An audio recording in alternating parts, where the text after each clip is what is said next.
Shalom everyone. Unfiltered truth అనే YouTube channel కొత్తగా start చేయడం జరిగింది. సో ఇందులో డైలీ పర్సనల్ ఒపీనియన్, వ్యూస్ అన్ని పోస్ట్ చేయడం జరుగుతుంది ఆన్ వేరియస్ టాపిక్స్. కానీ మోస్ట్లీ మనకి దేవుడు గురించి, ఫెయిత్ గురించి, ప్రేయర్ గురించి, ట్రూత్ గురించి మోస్ట్లీ.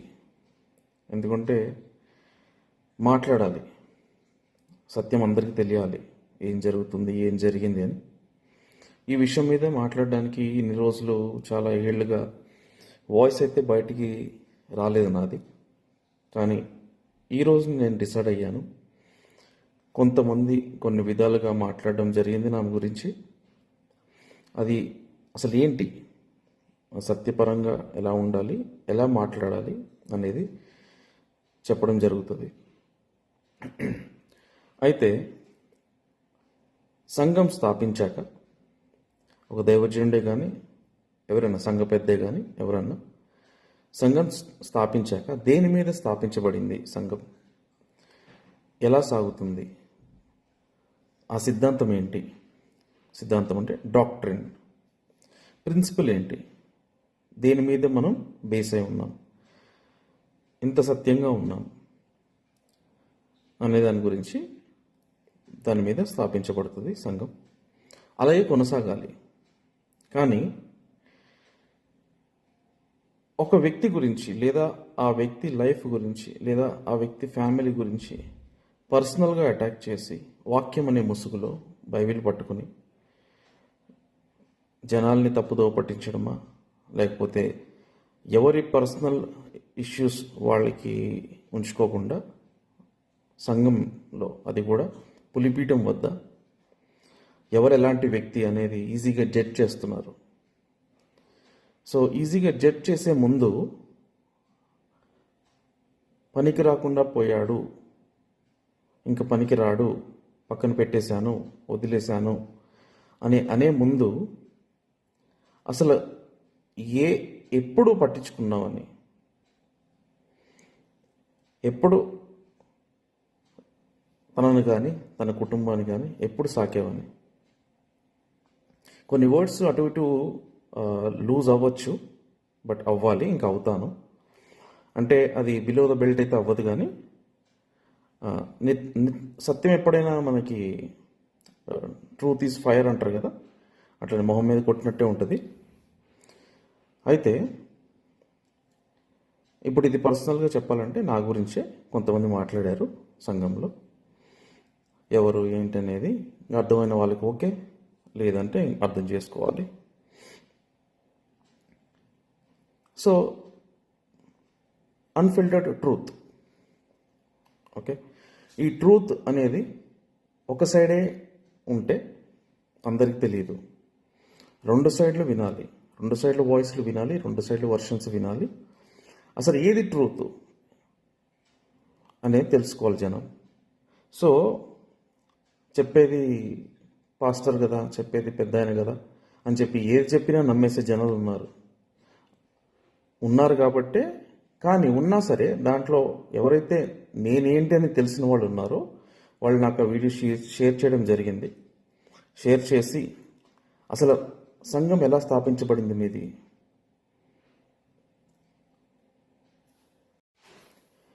సంఘము స్థాపించబడింది ఎలాగా, కానీ ఇప్పుడు ఉంటుంది ఎలాగా, ఎక్కడి నుంచి ఎక్కడికి పడిపోయింది, ఆ సాక్ష్యం ఏది, వాక్యమే, ప్రార్థనే, విశ్వాసమే, మోకటి జీవితమే, ఇవే ఉండే మీరు ఈరోజు ఏంటి ఇలా అయిపోయారు,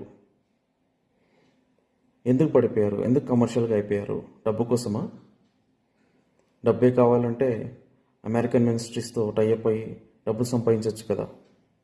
అలా అని చెప్పి బైబిల్ని, వాక్యాన్ని అడ్డం పెట్టుకుని జనాన్ని ఎలా గుంపు వేసుకోవాలో, ఎలాగ అట్రాక్ట్ చేయాలో క్రౌడ్ని, కొత్త కొత్త ఆచారాలు, ట్రెడిషన్స్ ఎట్లాంటివి అంటే, ఇప్పుడు సపోజ్ చిన్నది, యూత్ని అట్రాక్ట్ చేయడానికి music,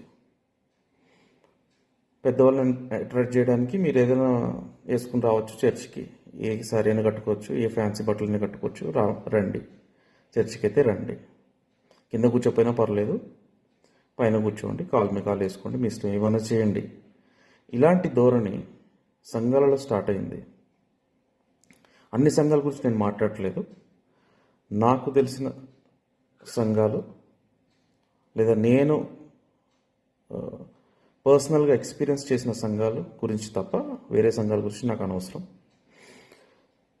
and coming to the first point, వీడు పనికి రాకుండా పోయాడు, పక్కకు పెట్టేశాను అన్నదానికి ముందు మీ కుటుంబంలో నీ చుట్టూ ఉండే అసిస్టెంట్స్ కానీ, నీ చుట్టూ ఇప్పుడు వేరే వాడు యూజ్ చేయాలంటే చెంచా పనులు చేయడానికి ఉంటారు కదా, అట్లాంటి వాళ్ళు ఉన్నారు. వాళ్ళు ఎలా ఉంటున్నారు, వాళ్ళు ఎక్కడి నుంచి ఎక్కడికి తీసుకొచ్చారు, వాళ్ళు ఏం చెప్తే ఏం చేస్తున్నారు పైన వాళ్ళు, ఇది కదా చూడాల్సింది. ఎక్కడి నుంచి రావాలి హైకమాండ్ అనే అథారిటీ మాట, ఎక్కడి నుంచి రావాలి, ఎక్కడి నుంచి వస్తున్నాయి మాటలు, ఎవరు వెనకాల ట్యూన్ చేస్తున్నారు, ఎవరు వెనకాల ఫీడ్ చేస్తున్నారు, బయటికి ఏం కనిపిస్తుంది. సంఘస్థులు కూడా 20 సంవత్సరాలు చూసి 20 సంవత్సరాలు తెలిసి ఆ పర్సన్ ఏంటో, నేచర్ ఏంటి, పర్సనాలిటీ ఏంటి, క్యారెక్టర్ ఏంటి అన్నీ తెలిసి ఒకటి 2 లేదా 3 విషయాలలో మనిషి ఎవరైనా సరే అటు ఇటు అవుతారు లైఫ్లో. ఎవరికైనా అప్స్ అండ్ డౌన్స్ ఉంటాయి. ఏ విషయంలోనైనా సరే ఎవరైనా సరే మనిషి అంటేనే మిస్టేక్ చేయడం. We are humans do mistakes. At the same time సంఘంలో నుంచి ఒక వ్యక్తిని తప్పుగా చూపించాలి, తప్పుగా జల్లాలి, బురద చల్లాలి, పదే పదే మాట్లాడి మైండ్లో ఉన్న ఆ పీపుల్స్ మైండ్లో ఉన్న ఆ క్యారెక్టర్ని, ఆ పర్సనాలిటీ, ఆ నేచర్ని, ఆ పర్సన్ని కిందకి దించేయాలి, బురద చల్లి కిందకి దించేయాలి. మళ్ళీ ఇంకొకసారి ఆ పర్సన్ మాట రాకూడదు ఎవరి నోట్లోంచి కూడా అని ఒక అడ్డుకట్ట, ఒక లైన్ వేసేసి, అంటే అన్నెసెసరీ. ఎందుకంటే ఎందుకు ఇంత ఖండించి చెప్తున్నానంటే, ఈరోజు ఎవరైతే నాకు వీడియో షేర్ చేశారో, వీడియోలో మొత్తం చూసాక, జనరల్గా నేను అసలు వీడియోస్ చూడను, ఆ వీడియో షేర్ చేసేసరికి దాంట్లో నా ప్రస్తావన వచ్చింది. నా ప్రస్తావన అన్నెసెసరీ అక్కడ వచ్చింది. నిజంగా ట్రూతే చెప్తుంటే నా గురించి ఖచ్చితంగా నేను వెంటనే కామెంట్స్ పెట్టాను. ఏంటి, ఏది సత్యము, ఏది అందరికి తెలియాలి కదా అని చెప్పి నేను కామెంట్స్ పెట్టాను ఆ వీడియో కింద. వితిన్ 20 minutes ఆ వీడియో లేదు ఛానల్ నుంచి. ఇంకా ఎన్ని వీడియోస్లో ఎంతమంది ఎన్నిసార్లు చెప్పారో నా గురించి అని చెప్పి నేను చూద్దాం అనుకున్నా. బట్ వితిన్ నెక్స్ట్ 10 minutesలో ఇంకొక 2 వీడియోస్ తీసేశారు ఆ ఛానల్ నుంచి. అంటే అక్కడ నిజం లేనప్పుడు, నిజం ఉంటే చెప్పొచ్చు కదా, నిజం ఉంటే కామెంట్లు ఉంచవచ్చు కదా, రిప్లై ఇవ్వచ్చు కదా, అందరికి తెలియాలి కదా ఎవరేం చేస్తున్నారని. నిజమే, నాదే తప్పు, మీది తప్పు లేదు అన్నప్పుడు దమ్ముగా ఉంచాలి వీడియోలు. డిబేట్ కూర్చోవాలి.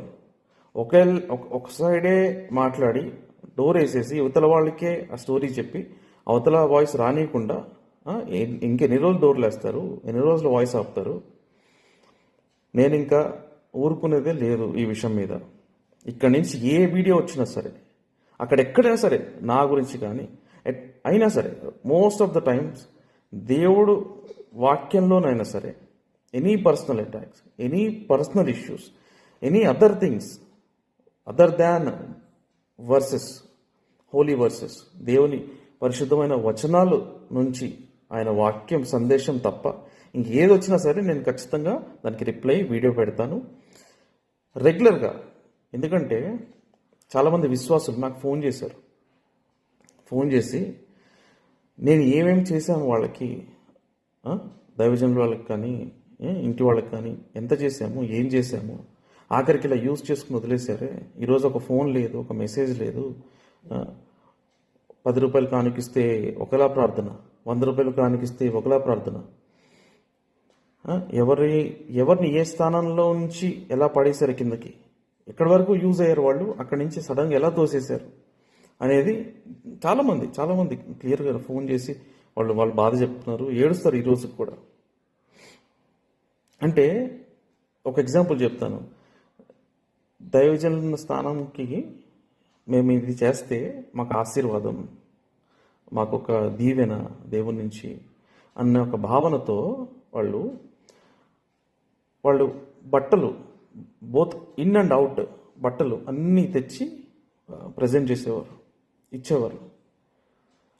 వాళ్ళు ఈరోజు వాళ్ళు ఫోన్ చేసిన లేబరు అంటే డిఫరెన్స్ ఆఫ్ ఒపీనియన్స్ ఎవరికైనా ఉంటాయి. వాళ్ళు ఒక రీతిగా ఉంటారు, వీళ్ళు ఒక రీతిగా ఉంటారు, థాట్స్ ఒక రీతిగా ఉండవు, కరెక్టే. కానీ అది ఎక్కడి దాకా దారి తీసుకెళ్తుందంటే ఆత్మీయ అనుభవం ఉన్నా సరే ఇది మీరు ఈ డాక్టర్ని కాదు, ఇది మీ సిద్ధాంతం కాదు, ఇది మీరు తప్పిపోయారు, సో మీరు చర్చిలోంచి వెళ్ళిపోవాలి, మీరు అలా చేస్తున్నారు, సో మీరు చర్చిలోంచి వెళ్ళిపోవాలి, ఇలా లేదు మాకు తగ్గట్టుగా ఉండాలి. ఓకే, సూటిగా ప్రశ్న, ఏ సంఘం అయితే నాకు తెలుసో, ఏ సంఘంలో అయితే 40 days